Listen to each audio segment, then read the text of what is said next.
Boa noite para vocês. Eu já não sei se é boa noite ou boa tarde, né? Porque o horário de verão ainda está claro lá fora, né? A gente se confunde. Hoje é dia 11 de dezembro, a gente está começando aqui o episódio número 54 do Melhor do Mundo X aqui no Brasil.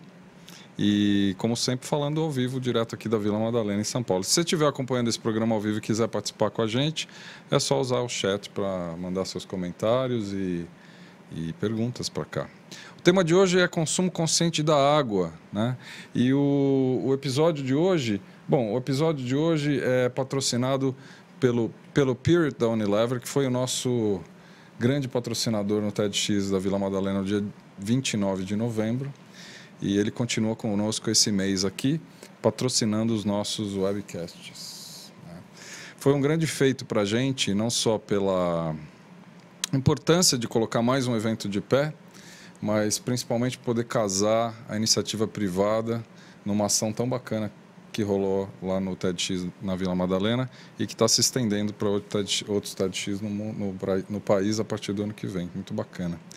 E hoje, eu estou conversando com vocês que estão aí na tela, mas eu também estou conversando com as nossas convidadas aqui, que estão aqui. Eu estou com a André, bem do meu ladinho aqui. Oi. Tudo bom, Eu estou, seja bem-vinda. Muito obrigada. Bom ter você aqui, André. Que bom, é um prazer estar aqui de novo. Muito bom. E eu também estou com a Letícia aqui. Oi, boa noite. Tudo bom? Tudo bem. Nós já estávamos conversando bastante lá embaixo. A Iracema também está com a gente lá embaixo, ela tá se maquiando lá, já a gente coloca ela ao vivo, porque a câmera lá de baixo está funcionando agora. E eu queria começar, talvez, resgatando um pouco da participação de vocês no TEDx, e eu queria que vocês resgatassem isso de uma forma muito simples, na verdade, falando um pouco do que vocês fazem e um pouco do que vocês falaram no TEDx e que está intimamente ligado ao tema consumo consciente, né? Quer começar? Bom, eu sou bióloga e educadora ambiental há 25 anos. E nesse tempo todo aí de vida, de trajetória, eu sempre acreditei em investir aí a minha experiência profissional e, digamos, quase que uma doação de vida para a educação. Né? Educação para sustentabilidade, para que realmente a gente entenda que todas as questões do meio ambiente têm um sentido na nossa vida e que somos nós os principais responsáveis pela mudança que a gente quer. Né? Aquela famosa frase, seja você a mudança que quer ver no mundo, é muito a expressão da educação ambiental. E eu acho que, nesse contexto, Maurício, o conceito que eu trouxe na ocasião de água virtual, ele é um conceito para tirar as pessoas da zona de conforto mesmo, né? Porque se já é difícil você mudar uma atitude para aquilo que você vê, que está nítido, que está ali na porta da sua casa como lixo, né? Ou como a falta de água, ou alguma situação que você é sujeito, imagina aquilo que você não vê, que é o seu consumo. Porque verdadeiramente as pessoas não percebem o seu consumo. Né? Então ele não é nem consciente, muito menos responsável. Eu me lembro um pouco da tua fala lá. Você resgatou. Você começou falando um pouco da escovação de dente, o quanto a gente deixa a pia aberta, a torneira aberta, melhor escovar com um copo. Depois você passou para o banho, né? Mas na hora que você chegou nos itens de consumo, foi assustador, assim. Você falou da calça jeans, por exemplo, quantos litros de água. Você lembra quantos litros? Lembro. Então, foi para provocar um choque mesmo nas pessoas, né? Em mim provocou. Não foi? Aposto que quando você veste agora a sua calça jeans, você pensa duas vezes antes de colocar para lavar na máquina, né? Lá mesmo eu falei, será que eu entro de jeans agora? Tá vendo? Então, mas é justamente isso, para que a gente se ligue mais. É a história de se ligar na questão do consumo. Claro. Então, a calça jeans é um exemplo assim expressivo, porque o Brasil é campeão de jeanswear, né? De uso de jeans. E quando você sai da loja com essa calça jeans, ela já está encharcada, digamos, no processo produtivo de 11 mil litros de água. Isso é um caminhão-pipa, praticamente. Né? E se você lava uma vez por semana, coloca lá na máquina de lavar uma vez por semana, você vai acrescentar mais, acho que 5.640 litros de água. Então, você tem quase 20 mil litros numa única num único par de jeans, por exemplo. Fantástico. Então, é incrível, por exemplo, essa nossa capacidade de desperdiçar o tempo todo. Né? Por quê? Porque a gente não tem o conhecimento, não entende como as coisas estão ligadas, né? Que a água é o fio condutor de toda a vida desse planeta, inclusive dos bens que você consome. Claro. Fantástico isso. E você, Letícia, fala um pouco para nós da tua... Resgata aí um pouco a sua história, o que você faz hoje, né? E a sua apresentação. Eu sou economista e, na realidade, a minha história de trabalhar junto, promovendo melhoria do meio ambiente, ela é recente. Eu fundei uma ONG junto com a Maria Fernanda há mais ou menos 3 anos e nós duas viemos dessa área financeira e a gente tinha essa vontade, nos despertamos para a importância da questão do consumo responsável, da gravidade dos problemas, né, que a gente enfrenta hoje, e a gente quis dar uma contribuição, aquela história, né, falar é sempre muito importante, desperta as pessoas, mas eu acho que também o fazer é muito importante, né? Então foi a nossa contribuição do fazer. Através da ONG a gente criou uma iniciativa que se chama Água na Jarra e que ela promove o consumo da água filtrada. Sempre que essa opção de consumo, né, a água tratada pelas concessionárias, ela estiver disponível para as pessoas. Então, é o coração do consumo responsável. Eu procuro sempre, dentre várias alternativas, dar prioridade àquela que causa o menor impacto. Então, estamos falando aí de água. Se eu tenho a opção de consumir água filtrada e tenho água em garrafa, a água filtrada ela tem um impacto muito menor. Então, por que não fazer essa opção? Eu me lembro também na tua apresentação, eu lembro de algumas coisas, né? Não vou lembrar de tudo, mas uma coisa que impactou, assim como o jeans impactou na tua, André, o que impactou na sua, para mim, foi a história da água no restaurante, né?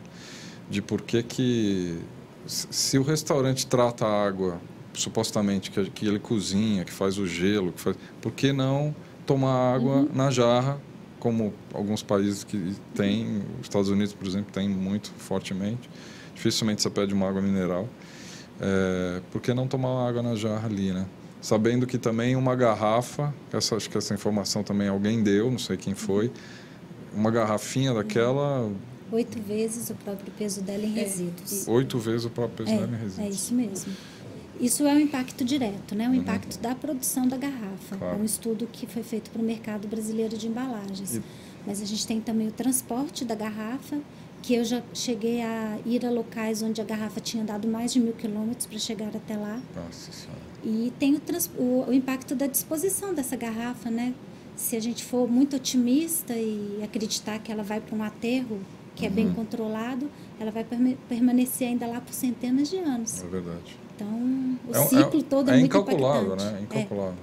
Não dá. Você consegue calcular o impacto direto, mas o indireto é praticamente impossível. E é incalculável e enorme, né?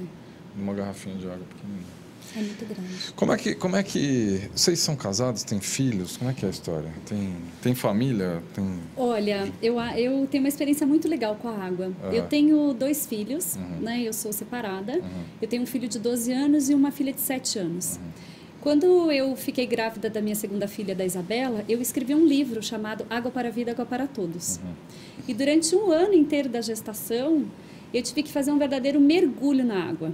Literalmente, não só por estar gerando uma vida pela água, né? Então essa história é muito curiosa, porque eu tinha que percorrer aquela água pelo mundo e trazer uma sensibilização e chamar para a mobilização da água aqui no Brasil, que era na época uma campanha Água para a Vida, Água para Todos, do WWF Brasil.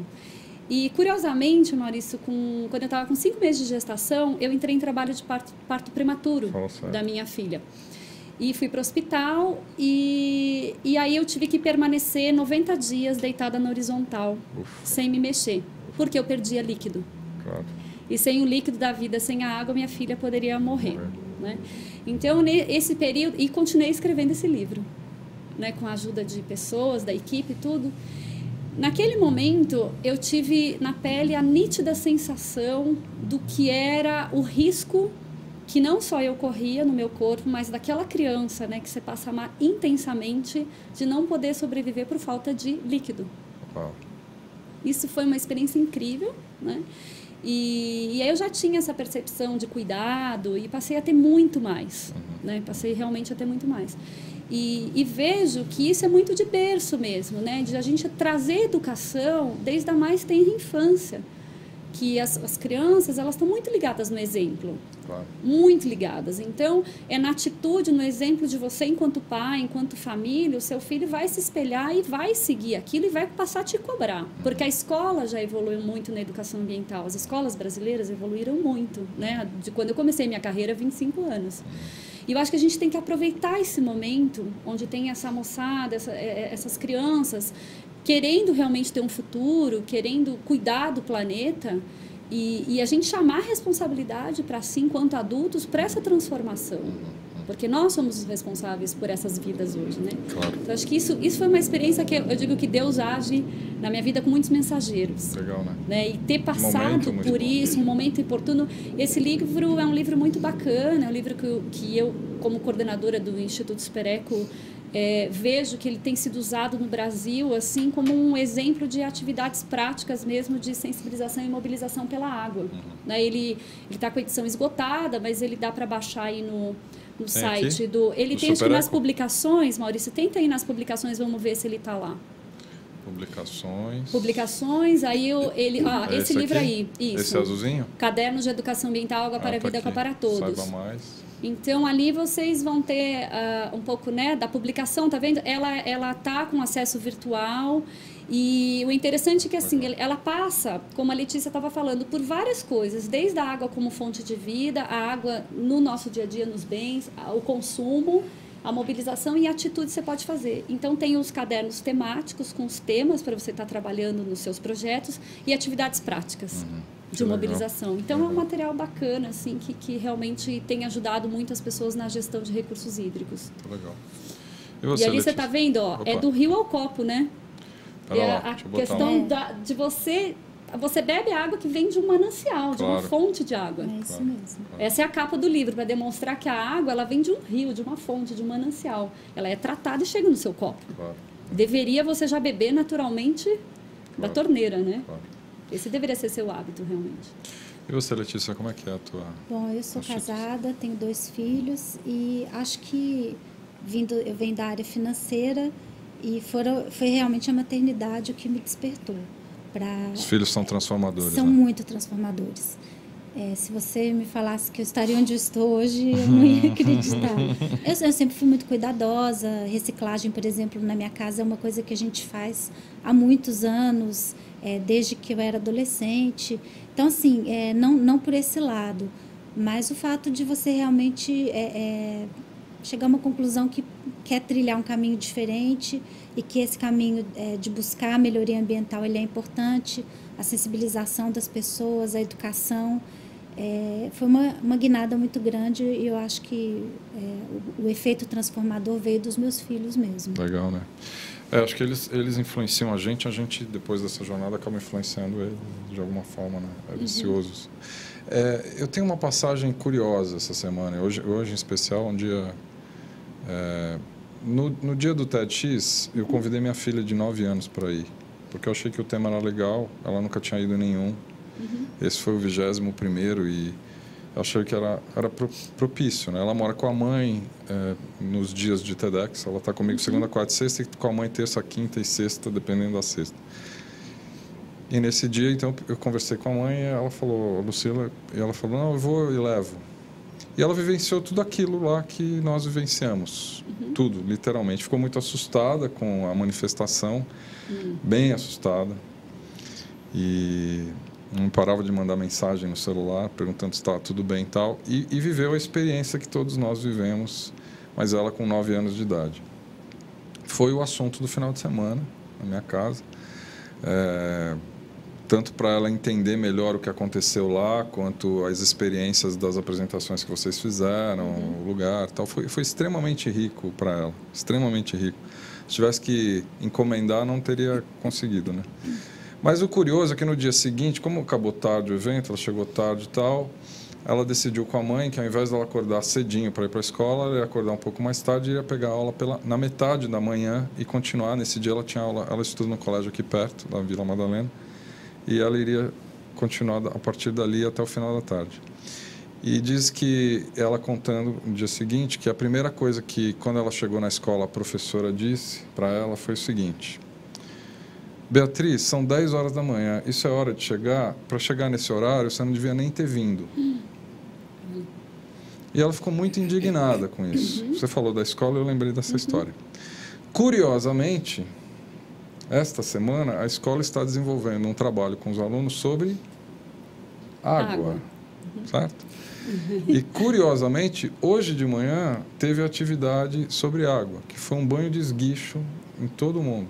Eles brincaram de quase 1 hora de esguicho. E eu sabia que ia fazer hoje, ia ser o webcast. Né? É uma história triste, na minha opinião. Muito triste. Primeiro porque a escola desperdiçou uma tremenda oportunidade de resgatar esse tema de uma maneira coerente, correta e rica. Através não só dela, mas do TEDx também. E a segunda é que é lamentável a atividade de hoje na escola, na minha opinião. Com certeza. Né? Que não agrega absolutamente nada para as crianças, aliás, muito pelo contrário, continua tratando a água de uma forma completamente desleixada. A diferença da atividade da escola e de pegar alguém varrendo a rua com água é a mesma para mim. Né? Por que as pessoas estão tão perdidas assim nesse assunto? E será que é desleixo? Será que é riqueza de recurso mesmo? Tem muita água ainda para nós? Porque, dentro do ambiente escolar, é uma escola, não vou dizer o nome aqui, mas uma escola tradicional aqui na vila, enfim, teria tudo para tratar a coisa do jeito certo e educar as crianças. Né? Por que vocês acham que isso está acontecendo? Eu acho que, da mesma forma que a gente foi criado, né, na cultura da abundância, porque quando a gente fez a escola, nós aprendimos o ciclo da água como um recurso natural renovável, ou seja, jamais iria acabar. E realmente não iria acabar se a gente mantivesse a qualidade da potabilidade da água. Pelo próprio ciclo, a água se renova naturalmente, então a gente não teria escassez de água. A água que a gente está falando é da água potável, aquela não contaminada, não poluída, em condições de consumo. Então, a gente foi criado nessa cultura de abundância, realmente, e junto com a cultura de abundância, foi se criando um modelo na sociedade onde ter é o parâmetro que mais dá o status e o que te enquadra na sociedade do que o ser. Né? E esse ter também tem sido levado para os ambientes das unidades escolares, principalmente escolas particulares, né?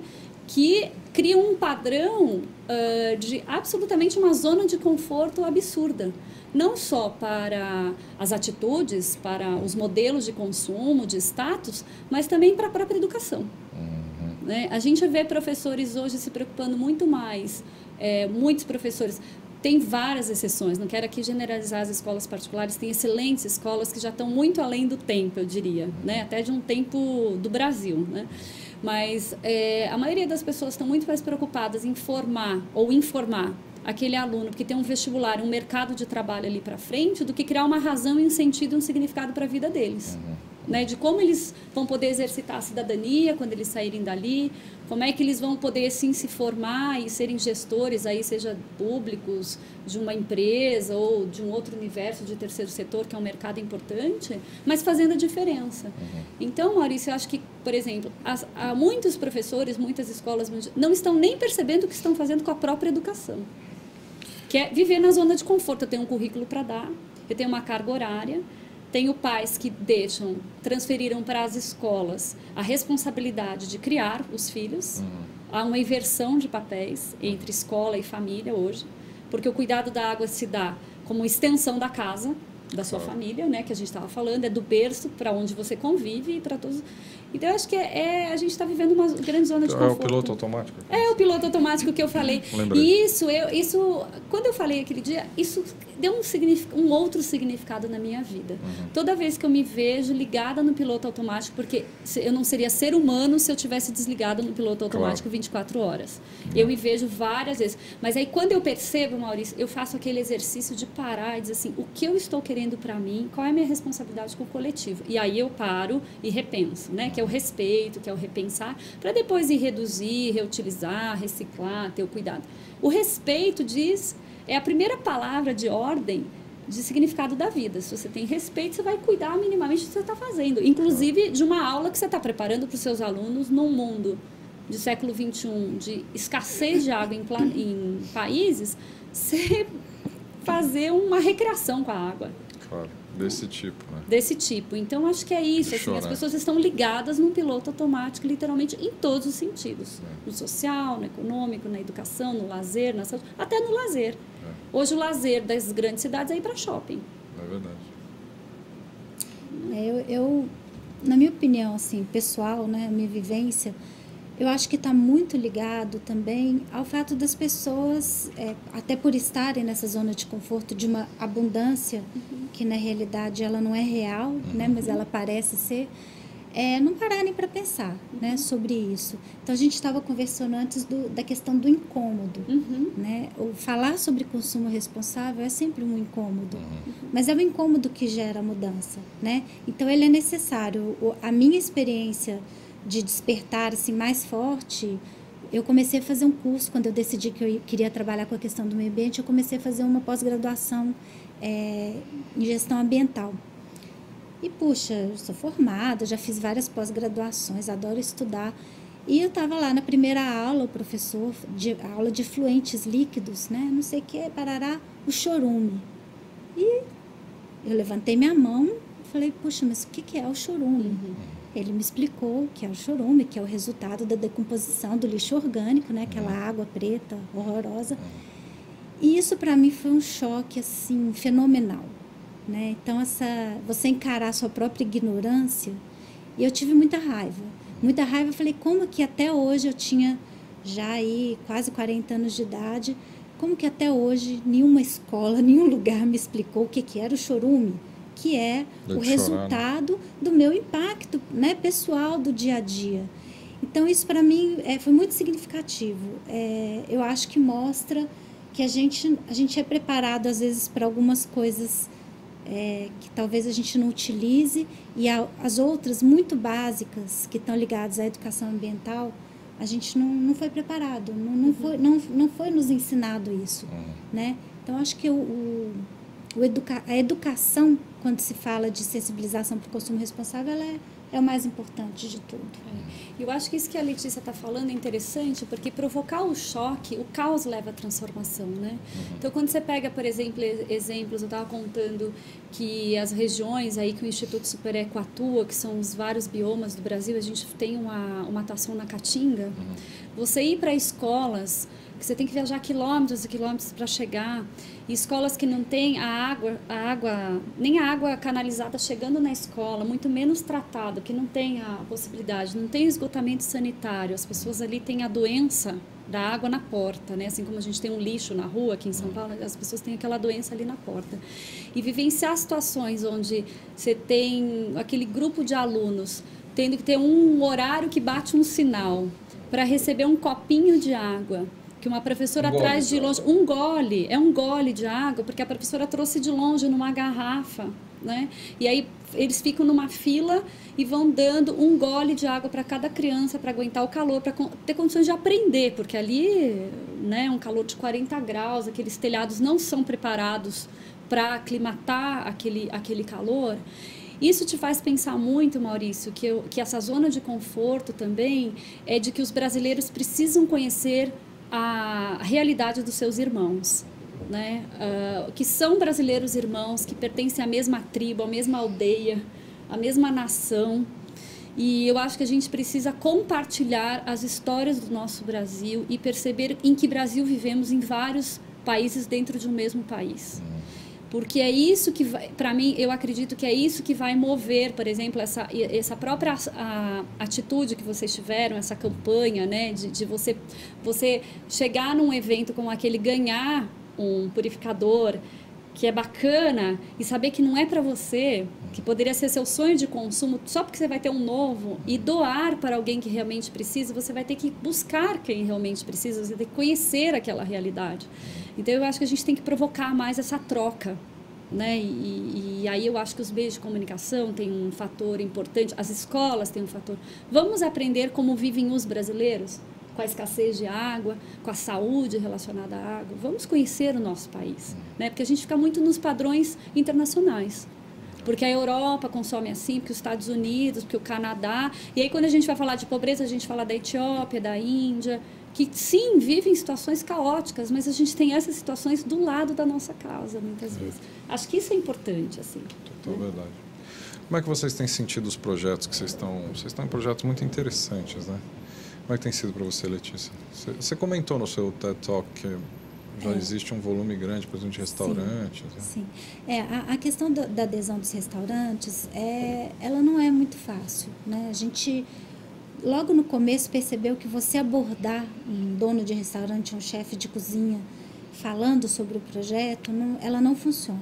Não. Então, a gente começou a trabalhar, como a iniciativa ela tem uma visibilidade boa na mídia, e as próprias pessoas que vão aos lugares que servem a água filtrada comentam e falam sobre isso, muitas vezes elas se espalham em lugares até que nem estão dentro da iniciativa formalmente, o que para a gente também é ótimo, e muitas vezes eles nos procuram e aí a gente dá todo o suporte para que ele faça essa troca, né? Na realidade, o que eu acho bacana da iniciativa, o consumo ou não da água em jarra, ele é sempre voluntário. Ele é uma escolha do cliente do restaurante. De modo algum, a gente quer que algum restaurante perca algum cliente por causa disso. Mas a adesão é sempre excelente. Claro. Né? Porque a gente mostra como é lógico, se você já vai num estabelecimento onde a comida é feita com essa água, o gelo, o café, o suco, por que não você também consumir água filtrada? Então, através do treinamento dos colaboradores e de ter uma comunicação bacana dentro do site da iniciativa, a gente tem essa adesão. Mas trazer novos restaurantes não é fácil, porque acho que a questão é da zona de conforto. Né? As pessoas, os restaurantes não estão sendo cobrados, né?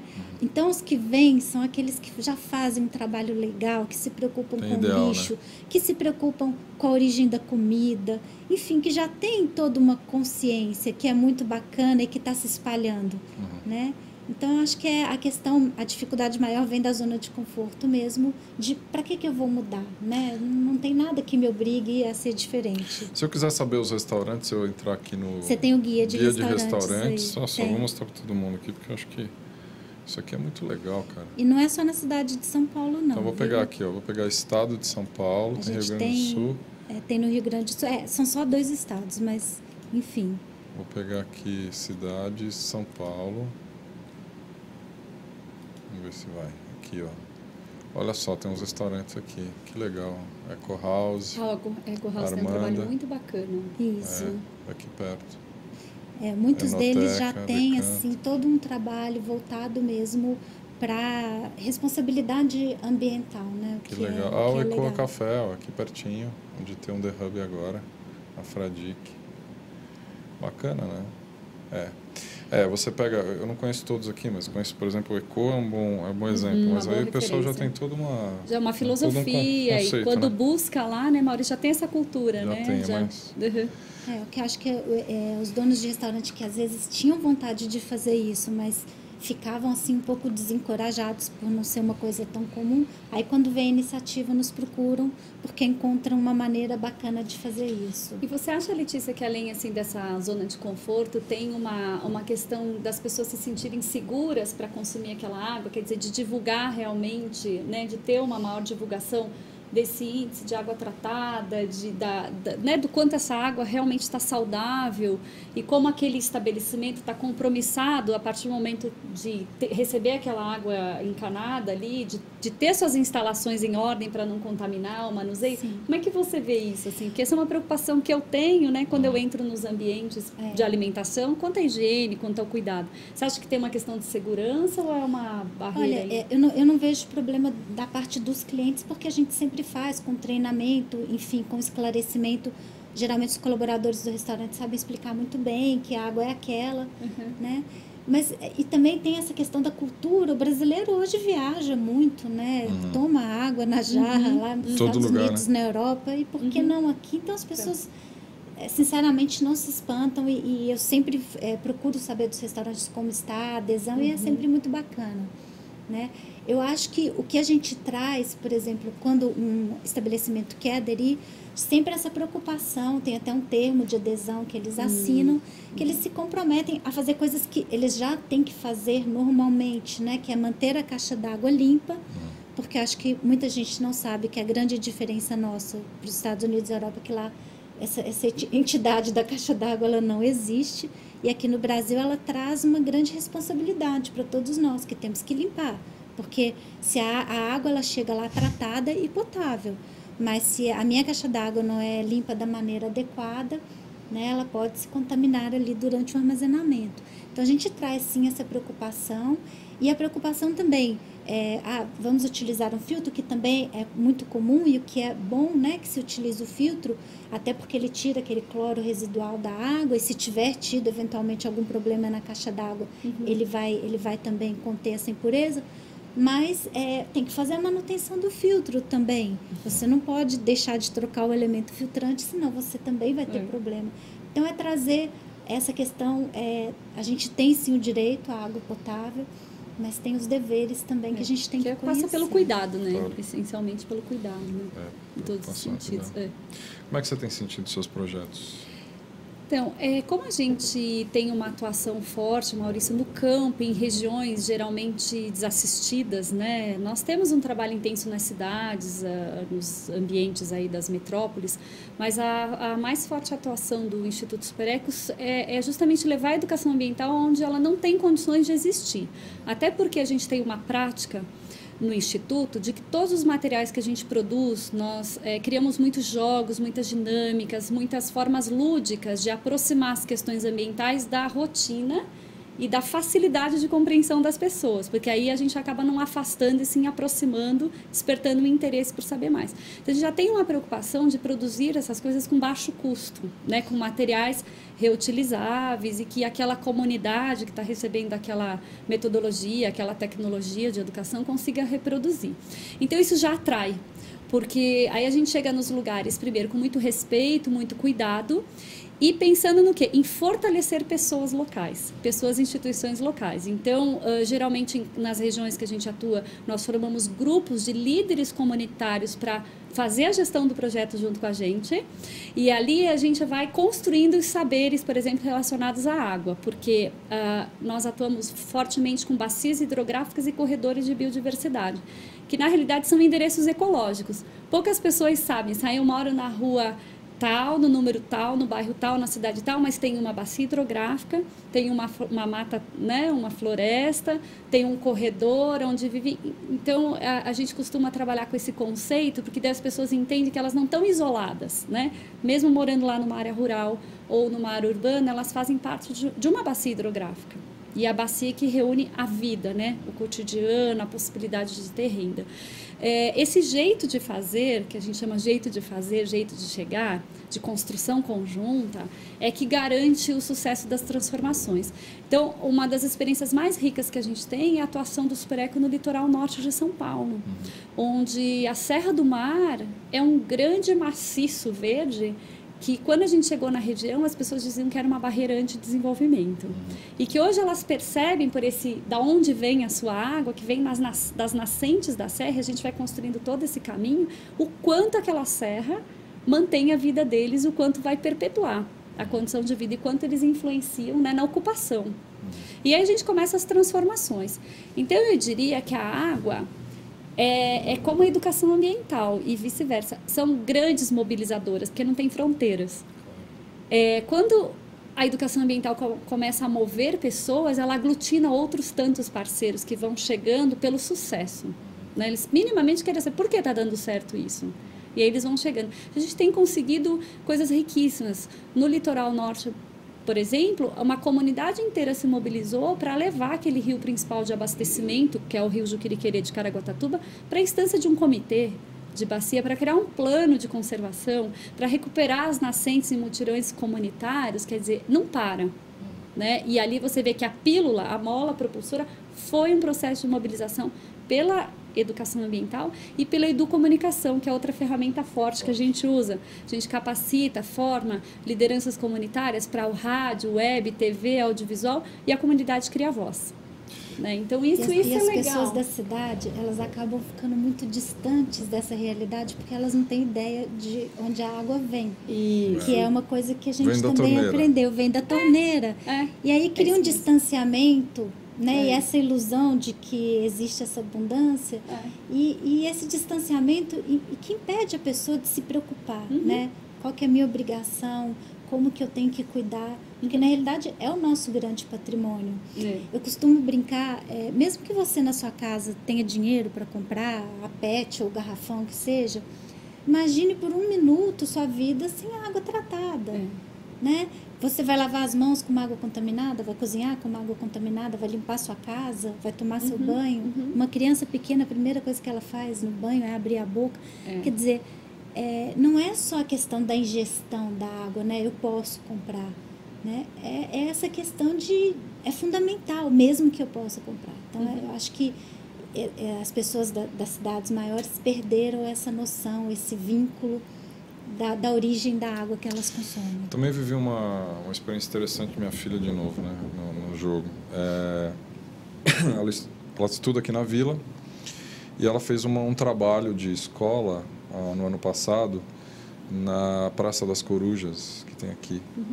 E ela, toda vez que perguntava para ela, como é que foi o trabalho, eles fizeram um mapeamento da Vila Madalena, na verdade, história, entrevistaram moradores. E como é que está indo o trabalho? Está indo legal. Para aquela coisa de escola, assim, criança na escola, assim, que adora a hora do recreio, detesta a hora da aula, né? Então, a resposta é sempre dúbia, né? Você não sabe se ela está gostando ou não está gostando. Mas no começo do ano passado, no final do ano passado, a gente mudou para 50 metros da Praça das Corujas. E a primeira coisa que a gente fez quando mudou foi andar na praça. Quando ela percebeu que ela estava morando a 50 metros da praça que ela estudou milimetricamente, ela começou a me explicar como era a praça. E por acaso essa praça tem as tais das biovaletas que capturam água e tal. E ela me explicou todo esse negócio. E ela me explicou com uma empolgação, né? Aí a minha conclusão foi tão simples.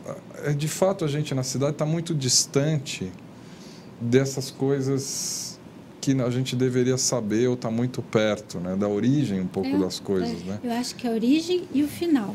Né? São duas coisas. Você deveria conhecer de onde vem a sua água e com certeza você deveria ir para um aterro sanitário para conhecer para onde vai seu lixo. Pois é. Né? Eu acho que essa experiência, eu passei por isso e foi muito transformador também. Então, mas aí eu volto a dizer que as pessoas estão muito fora dos contextos, porque é o tal negócio, a escola fez um trabalho num contexto X que não pertencia a ela, a minha filha não estava nesse contexto, mas de repente, por acaso, ela entrou no contexto, porque ela passou a morar quase dentro da praça. E aí aquilo começou a fazer o maior sentido do mundo. Né? Porque criou a cultura de pertencimento, ela teve um significado para ela, de ser, né? Que é o que eu falo que acontece nessas comunidades que a gente trabalha, tem um sentido de ser. Né, de realmente ser, de ter daquilo ser importante para a vida e não é algo só mais um conteúdo, uma experiência, né? Aquilo passa a ser algo que ela vai pensar e refletir, ela vai fazer outros links para a vida dela, que não só aquela praça. Então eu acho que é isso que falta na nossa vida. Por isso que naquele dia, assim, eu me emocionei muito com tudo que aconteceu, porque aquelas pessoas que estavam lá têm histórias de inspiração, né? Inspirações pessoais e tentando inspirar tantas outras, até como o nome desse próprio diálogo é conectar pessoas. E eu acho que o grande problema é que a gente se desconectou, né? A gente se desconectou de nós mesmos, da nossa vida, do nosso sentido de vida, da nossa família. Eu acho bacana quando você chega num lugar para fazer um bate-papo e saber que a sua família tem uma importância na sua vida, tanto, né, às vezes maior do que tudo que te cerca, né, que é o teu zelo maior de cuidado ali, mais próximo. Então, e a gente perdeu essa conexão, perdeu a conexão não só com a água, mas principalmente, Maurício, com o sentido de viver mesmo. Né? Hoje a gente sobrevive e não vive. No piloto automático. No piloto automático. Eu acho que essa questão da desconexão, né? Eu, às vezes, faço o treino, não é obrigatório, mas quando os restaurantes eles querem, a gente faz o treinamento dos colaboradores. Não só para explicar o projeto, por que existe, mas eu gosto muito de falar de desenvolvimento sustentável, porque eu acho que quem nunca parou para pensar sobre isso deve ser um palavrão, né? Meu Deus, o que é isso, né? E eu brinco, às vezes as pessoas não entendem, mas eu falo, gente, esquece o aquecimento global, vai. é um problema sério, mas vamos pensar na nossa realidade, né? Vamos pensar aqui em São Paulo. A gente importa água, porque a nossa água não vem daqui, né? Uma boa parte dela, e a gente exporta lixo. Então, você tem uma maneira de chamar a atenção das pessoas, das comunidades, e eu aqui chamo dessa maneira, né? Porque, puxa, se você for parar para pensar, né? Olha só, a gente não está sendo capaz, nessa localidade onde a gente vive, né, de ter esses recursos básicos e de conseguir dar um destino adequado para o lixo. Né? É um problema muito sério. Uma loucura. Como toda semana eu trago aqui, essa semana também trouxe o Sérgio Souto. Eu gravei com ele um pouquinho há pouco tempo atrás, um toque que eu queria passar. Ele sempre traz alguma dica e essa dica é bem legal. Vou passar para vocês, para todo mundo poder curtir aqui. Bom, e como toda semana, eu tô com o Sérgio Souto aqui com a gente. E aí, Sérgio, tudo bom? Tudo jóia, como é que você tá? Eu tô bom. Nós estamos falando aqui que você tá com voz de locutor ou assim, é charme ou é balada mesmo? Não, isso é uma gripe. Eu peguei a gripe depois da semana de São Paulo, hein? Opa, gripe importada é fogo, gripe cara. Importada, Tá meio esquisito, assim, né? E o que nós temos hoje? Então, hoje, como o assunto é consumo consciente da água, eu achei um produto que é bem interessante, que é um chuveiro que economiza água e energia. Até o nome dele é um pouco engraçado, que é Ecovea, que eu acho que é francês, se não me engano. O pessoal na página fala que esse chuveiro economiza até 80% de água e energia. Legal, cara. E ele funciona assim, ele tem um box que você instala no chão, um quadrado, e ele identifica quando a água está suja, ele identifica isso e descarta essa água, e quando a água não está tão suja de sabão, de sabonete, essas coisas, ele armazena, filtra para poder reutilizar na mesma hora no banho.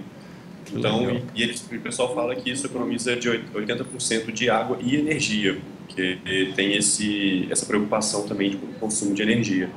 Olha que legal, cara.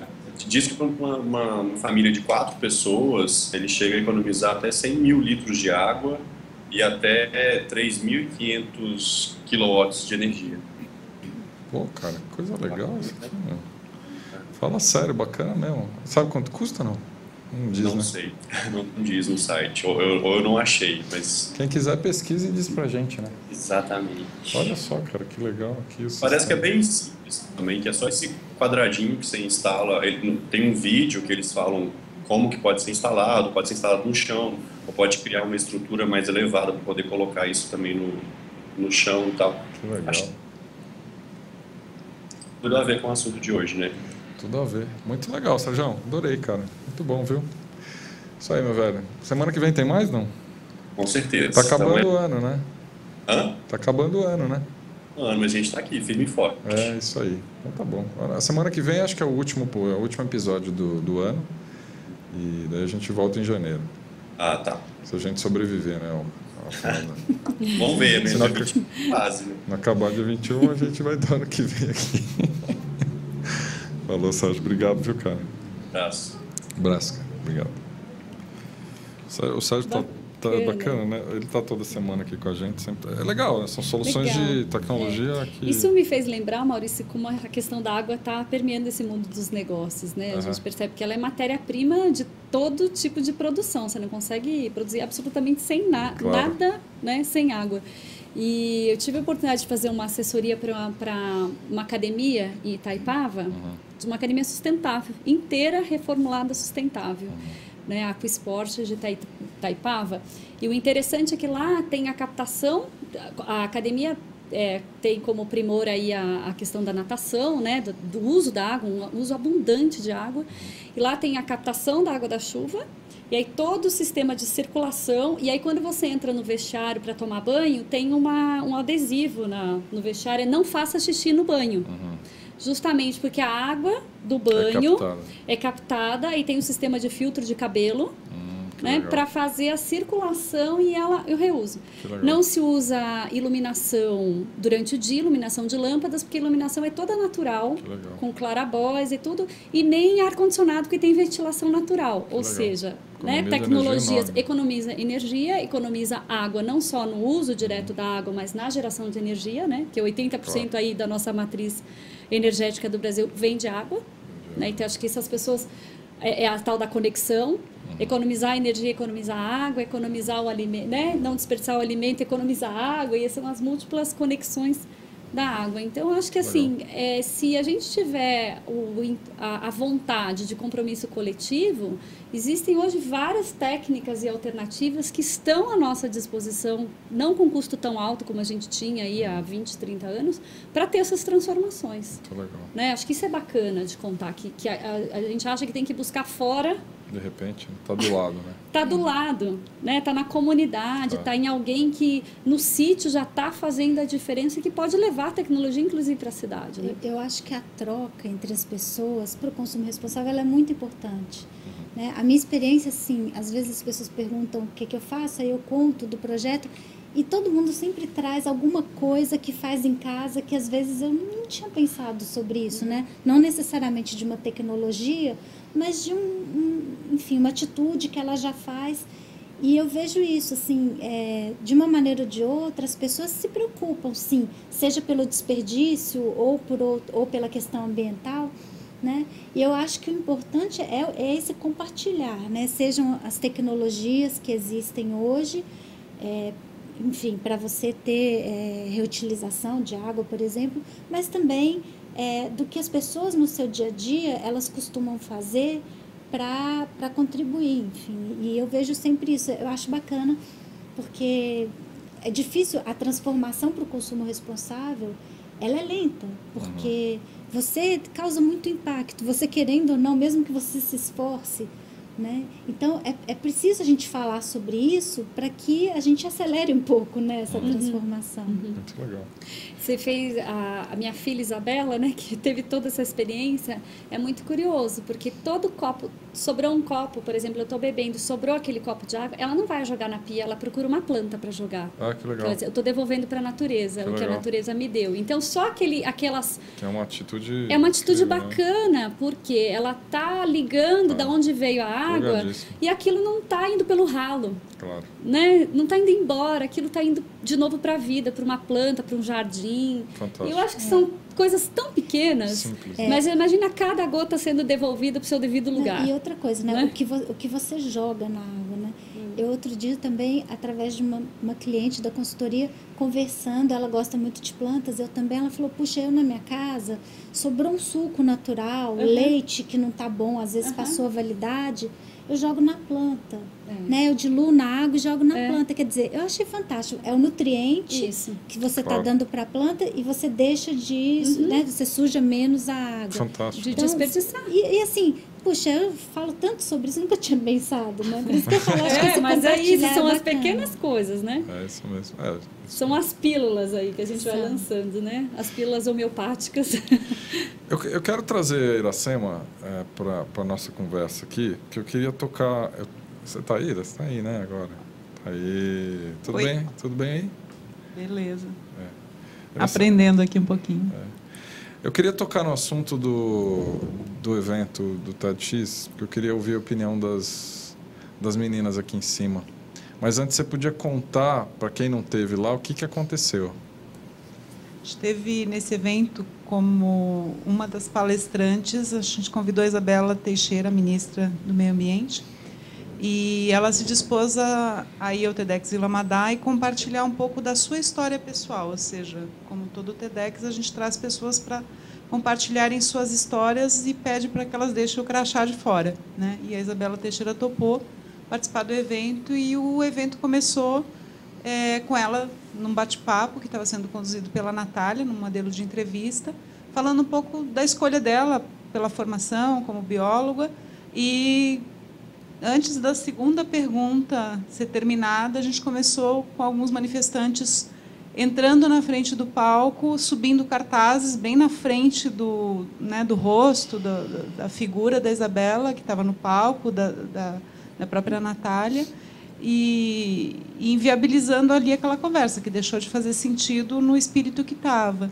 E a gente, como organizadores, ficou muito sem saber o que fazer, e eu acho que aí a gente pode passar a palavra para ver um pouco que impacto isso teve. Mas era um grupo de alguns jovens ali com cartazes que impediram, né, a continuidade do que a gente estava fazendo e tiveram o impacto que a gente podia, acho que, botar Vale destacar que a gente paralisou o evento, pediu para a Isabela parar de falar. Exato. Né? Paralisou, colocou os manifestantes no palco, abriu o microfone para eles falarem e eles não falaram muita coisa. Né? Não. Tentaram falar, mas não falaram.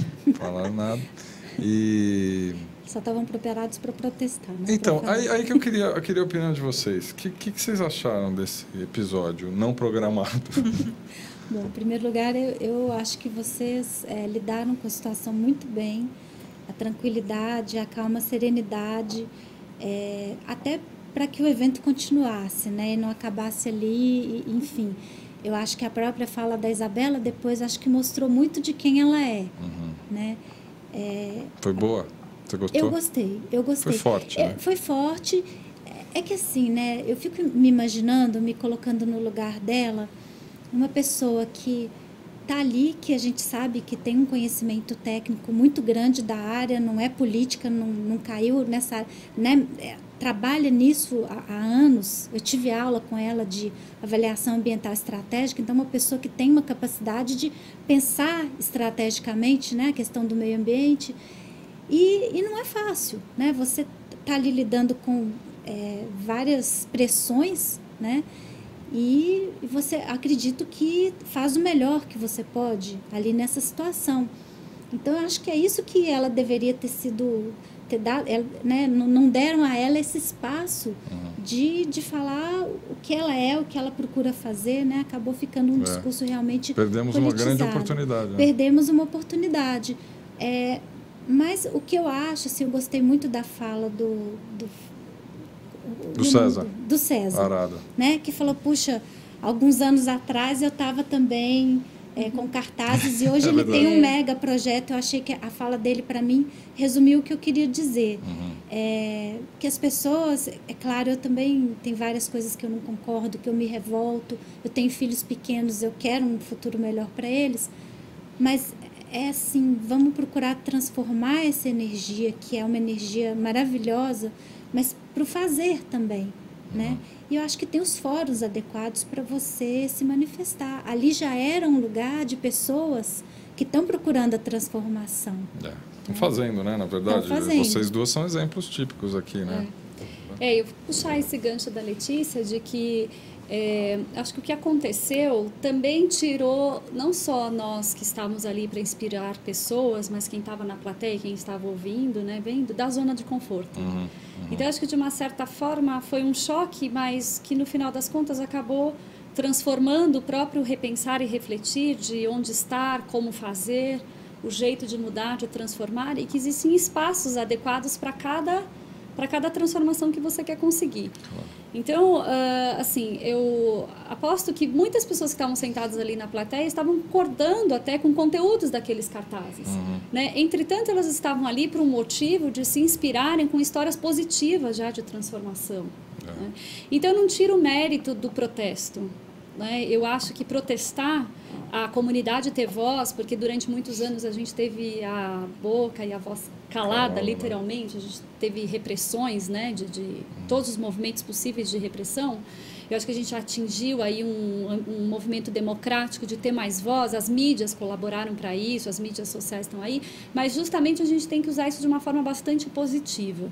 Então, na medida em que aquele grupo quer passar a sua mensagem de um assunto extremamente importante, que no meu ponto de vista, como ambientalista, 25 anos, como bióloga, como educadora, coordenadora de ONG, eu fiz sim todos os movimentos possíveis e imaginários para mobilizar pessoas para não votarem neste novo Código Florestal. Quer dizer, eu tenho isso enraizado porque eu tenho conhecimento técnico, eu vivo os lugares e sei que isso pode ser realmente esse antidesenvolvimento e uma ilusão de que teremos desenvolvimento com esta aprovação. Então, acho que é um primeiro ponto. Tirando esse lado que eu também estava concordando com várias frases ali, dos cartazes, né? Eu acho que tem exatamente esse momento certo de fazer. E que se as pessoas precisam transformar pelo movimento, elas têm que estar melhor organizadas e associadas com instituições fortalecidas para chegar nas instâncias de mudança política. Né? Então, como a Letícia falou, existem fóruns especiais para isso. E uma vez que foi dado a voz, talvez o silêncio não foi a melhor, né, a melhor forma de mudar aquela situação. Claro. O evento, de uma forma muito generosa e muito sábia, abriu o microfone para que essas pessoas se manifestassem. E não houve uma proatividade ali. Houve um movimento de ficar parado e interromper um evento que estava mobilizando pessoas não só naquele espaço de teatro, mas quantas estavam, né, Maurício, ouvindo e interessadas no assunto. Eu acho que isso faz, mais uma vez, a gente refletir em quem nós estamos votando, como nós estamos votando, o quão nós estamos exercitando a nossa cidadania, não só na hora de levantar um cartaz. Né? Eu acho que esse movimento é um movimento interno que tem que acontecer em cada cidadão brasileiro. Eu, sim, levanto a bandeira todos os dias da área ambiental, da área principalmente educacional, porque essa, sim, está sendo bastante sucateada. E aí a gente não vai ter movimento de conservação ambiental se nós não tivermos pessoas melhores educadas. Né? Isso é um fato. Então, o que aconteceu foi, para mim, uma grande reflexão de educação. Muito interessante. Educação naquele momento. Quer dizer, o quanto estamos exercitando a nossa... com educação. Né? Acho que isso foi nítido para mim ali.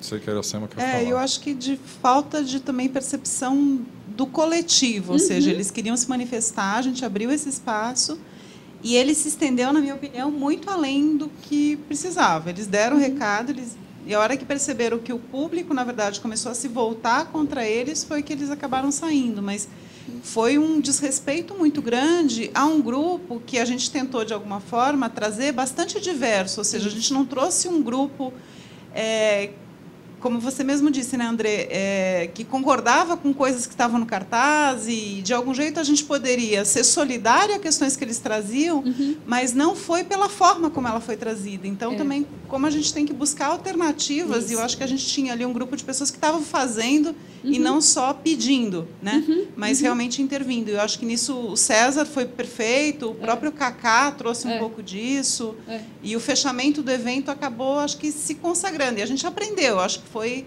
claramente um grande aprendizado e uma surpresa e um grande aprendizado para todos nós, né? Não, e assim, Iracema, acho que todo evento que tem uma pessoa, uma figura pública, ou pública mesmo, que tem uma expressividade ou política, traz, né, essa inquietação em pessoas de quererem resolver todos os problemas naquele momento em termos políticos. Então, acho que isso, assim, não é a primeira vez que eu enfrentei uma situação como essa, eventos mesmo que o Instituto Supereco fez aí ao longo dos 18 anos, a gente teve, quando sempre tem a parte política envolvida, que a gente faz parcerias, né? A gente já enfrentou coisas similares, mas a gente vê que a postura é a postura de um cidadão que tem o seu momento, mas não sabe aproveitar bem o seu momento. Né? Eu fico sempre muito chateado, porque a gente mesmo, você comentou do discordar do novo projeto do Código Florestal, a gente mesmo, junto com a SOS Mata Atlântica, aqui conduziu inúmeros webcasts sobre o tema e, de fato, é um absurdo de ponta a ponta, né? Não tem nenhum lugar que esse negócio se salve, né? Por mais que você queira achar um ponto positivo, talvez o único ponto positivo disso tudo é que há alguma discussão sobre o tema, mas o resto, de fato, ele não se passa. E é lógico que a Isabela, como ministra, ela leva isso nas costas, né? O ônus e o bônus está tudo nas costas dela. Agora, a gente perdeu uma grande oportunidade de entender como é que é a vida dessa pessoa, da Isabela, e poder chegar mais perto dos pensamentos dela, sejam eles convergentes ou divergentes dos nossos, né?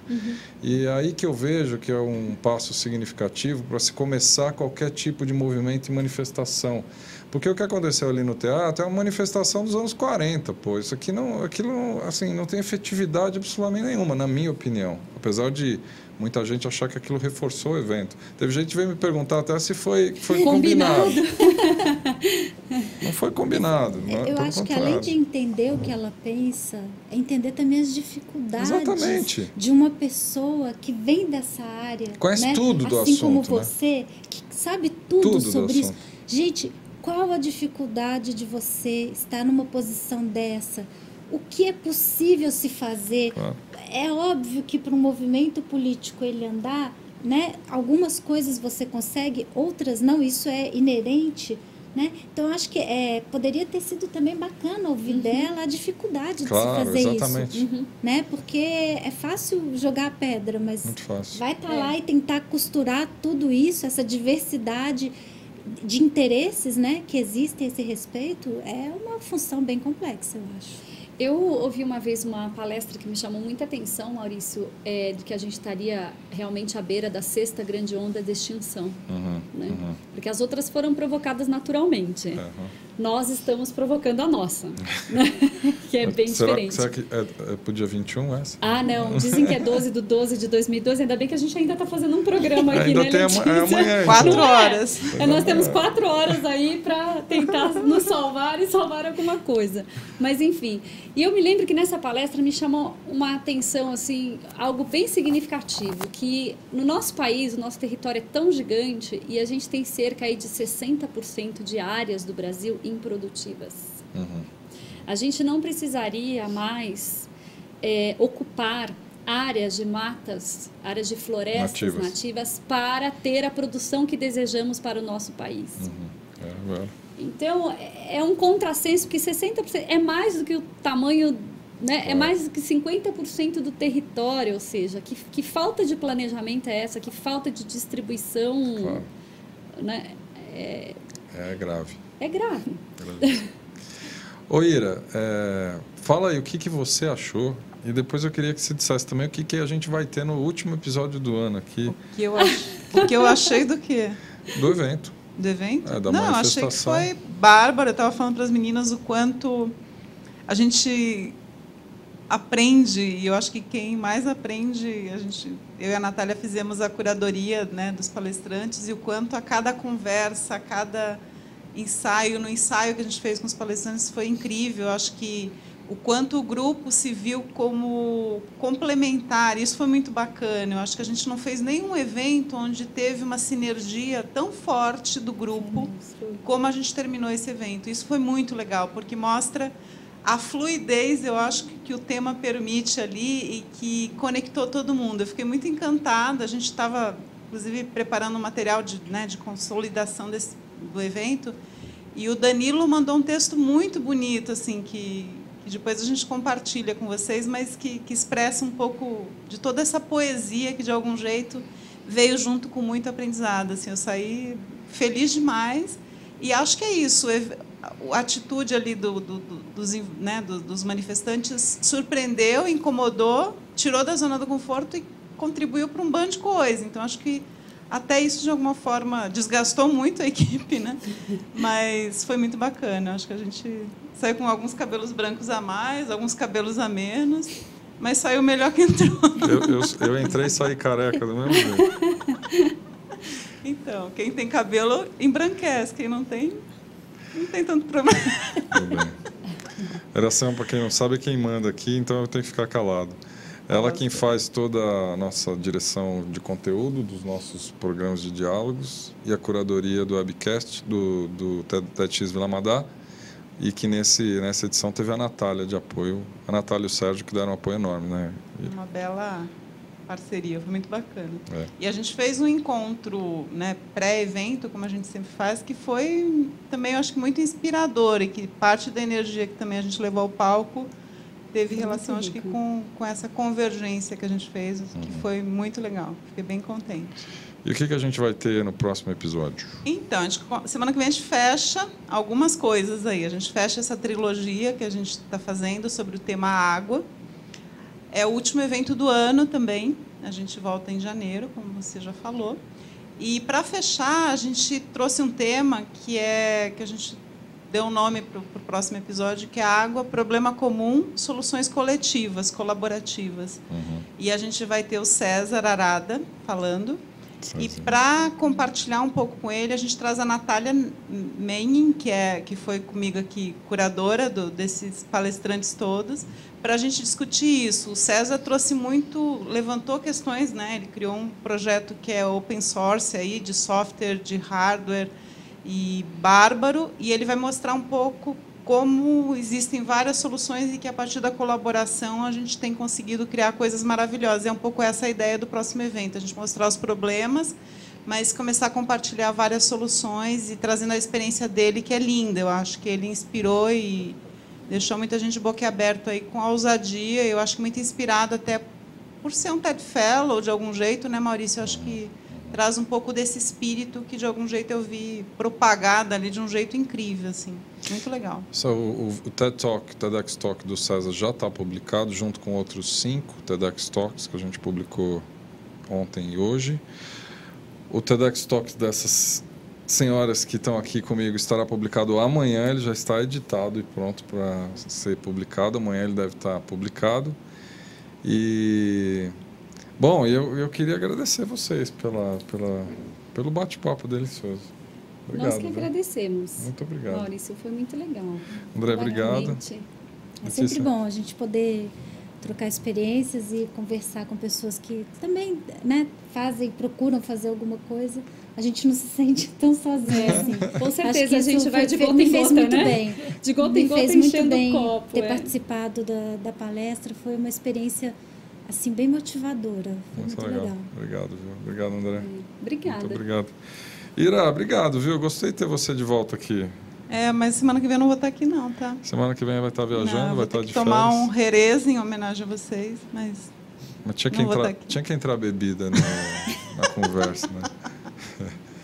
Toma jeito, mulher. Tinha que entrar bebida na conversa. Mas eu bebo porque é líquido, vamos entrar no tema. Então tá bom. Mas hoje aqui a gente só bebe água, tá certo?